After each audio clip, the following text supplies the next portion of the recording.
Welcome back to another episode of Stick Shift Garage. Finally back onto the hot rod action. Been a few other videos lately, a bit of stuff around the workshop, but actually getting a bit of motivation and getting back into the chassis. So in this episode, we'll throw the body on with the help of the old man. Start to line up a few things, work out where the seats are going to go correctly at the right height, so then I can start ordering things like the steering column, possibly the shifter, working out the shifter height. I've got parts of the pedal box already, so a few bits and pieces like that. Like always, appreciate all the love and support for the channel, and don't forget to like and subscribe. Cheers. For those of you that are new around here or haven't been here long, welcome to this part of the channel.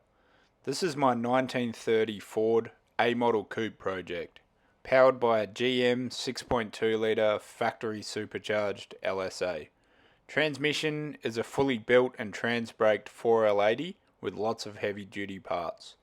Chassis is based on a 1932 Ford using reproduction stamped chassis rails with a custom fabricated notch of my own design.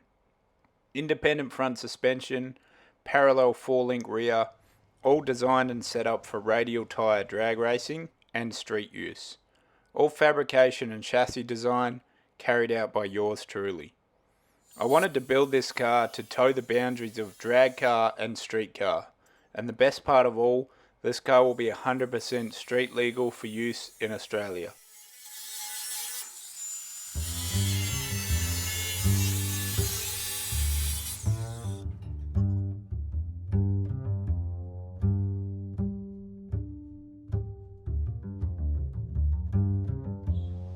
Body's now back on the chassis. You can see we made enough clearance for these. All this will end up changing eventually anyway, but at least it's sitting on there flat now where it's meant to be. So we'll roll it in the shop and start working out where the seats are going to end up.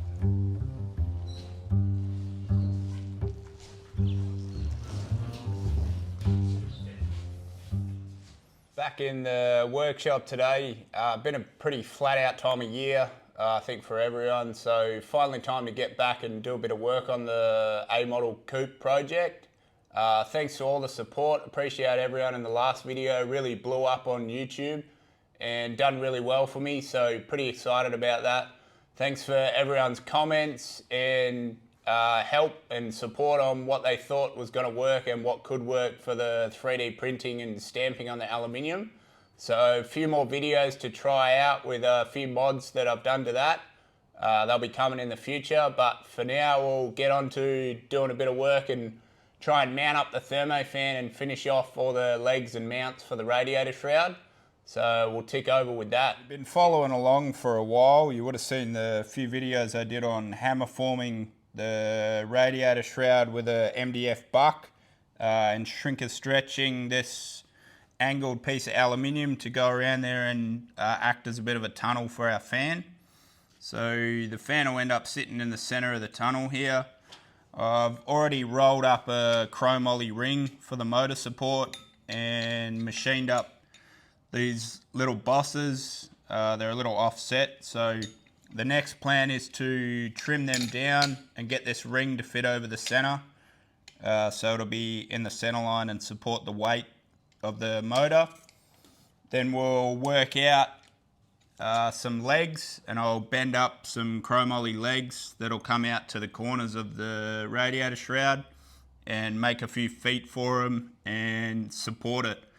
So I kind of went this way just to get rid of the plastic shroud because I don't really like the look of it, and because this isn't running engine bay or sides, engine hood or sides, it's all going to be open, so you'll see all this. So I kind of just went for a bit of a different look. One of the good things about designing and building a hot rod is you get to put your own sort of personal flair onto a few things. So I could have easily just ran the plastic standard surround, but instead we'll get rid of that and I'll sort of make it the way it'll turn out and just something different.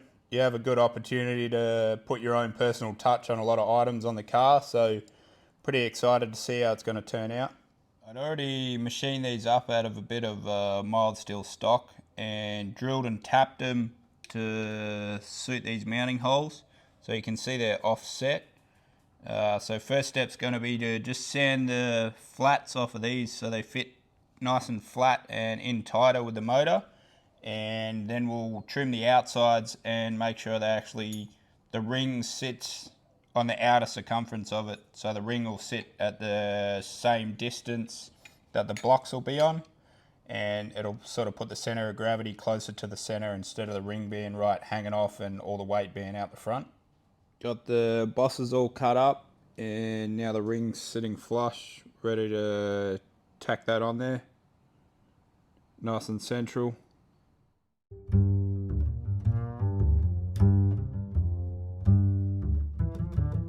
Have the ring welded to the little bosses now, so that's fixed in place. Just got it sitting up at the height that it'll end up being off the radiator shroud. And I think our little legs will sort of come out like 4 spider legs. I'm thinking something like this. So I'll transfer this to template now at the actual tube size, and then see if I'm happy with it. See if I can start bending them up, and we'll have 4 little spider legs for it. Bit of a play around with the bender and the way that this bender works. So this is probably what we'll end up with. 4 legs like this. This little hand bender here is what we'll use. So this is a fairly cheap Chinese job. It comes with dies from 3/8 all the way up to 1 inch. I've only used the 3/8.5 inch, but that bender is what I made up this front intercooler and radiator support frame with. So works pretty good, and turned out I was real happy with this. The issue, or the main issue with this one, is repeatability. There's no degree wheel or anything to keep getting the same bends and repeatability out of it. So we'll try and get 4 as close as we can to this size so we can match them all up. So the way this one works is you feed the stock in to the retainer there, and basically once it locks up on the stopper on here, we just pull the handle and we're curving the tube around that die. So this will be our first little corner. We'll just see how close that turns out, probably a tiny bit more.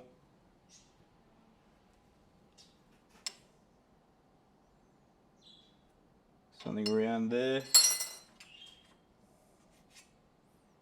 And that's our bend there.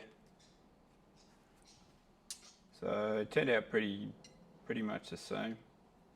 Don't know where I am on the camera, but might be a bit hard to see, but pretty close. So it's working so far, so we'll do our second bend.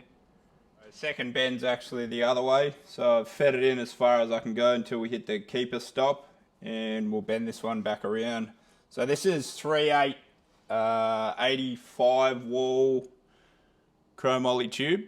So it's seamless, nice and strong, nice and lightweight. So this is what I made all the other tubes out of.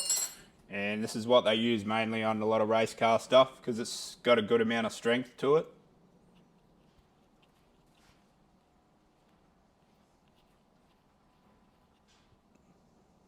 See if we're anywhere close. Bit more.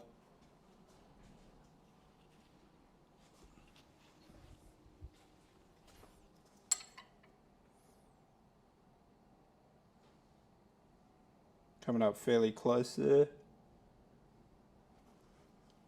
Real close. So just got our template laid on the one we were just bending, and close enough for my liking. So we'll make up 2 more of these and they'll be our legs.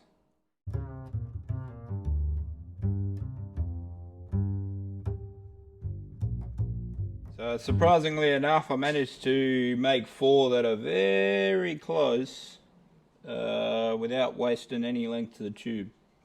So I have had a bit of practice from the other frame that I built with this bender, but cheap piece of equipment and pretty handy really for this style of thing. Bends this tube real easy. I don't know how you'd go reefing on it trying to bend a 1 inch tube, but that's why I've got the big hydraulic bender. But for all this smaller stuff, bends this chromoly nice and easy. Trimmed one of the legs down with the profile to get it to 0 degrees. So try and do this one-handed. Once we're set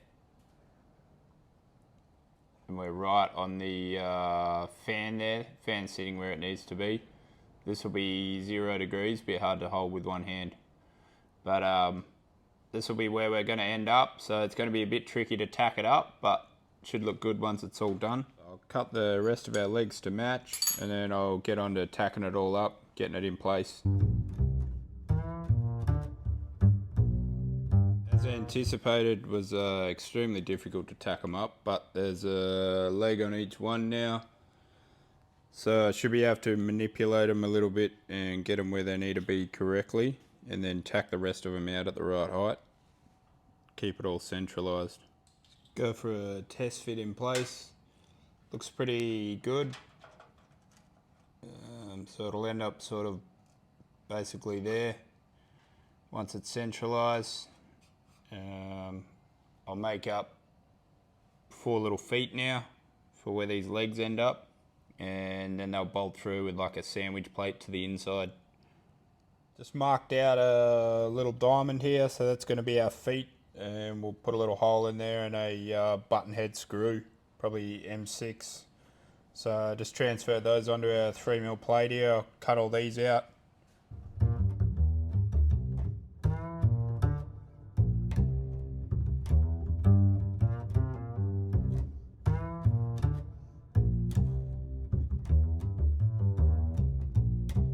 Clean these up on the belt sander and the orbital. Just going to poke a few holes in them, just center mark them. We'll fit some nice button head screws at the top there. Put the holes through the diamonds, got them laid on the shroud there.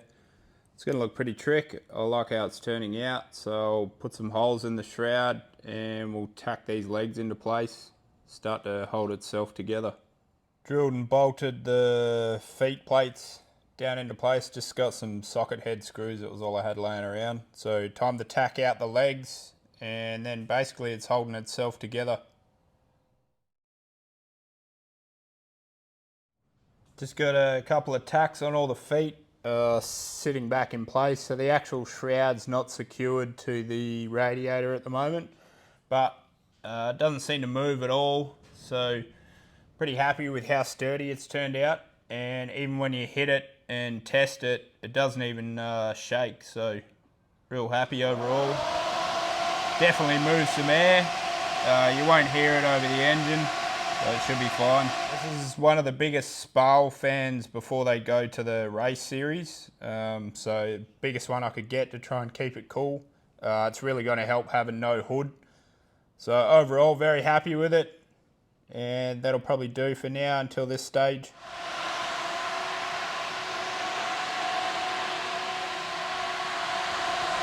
That's going to do it for this one. So actually had the tuner come over today, had a meeting with him. He seen the car and seen what it was all about. We went through a lot of things from the fuel system, transmission management, ignition system, all sorts of bits and pieces. So real happy with sorting all that out. So at least I've got some bits to order now and can continue on there with everything else. Happy that the fan's all mounted up, and unfortunately I have to go back to my day job, so that'll be it on the hot rod for a little bit.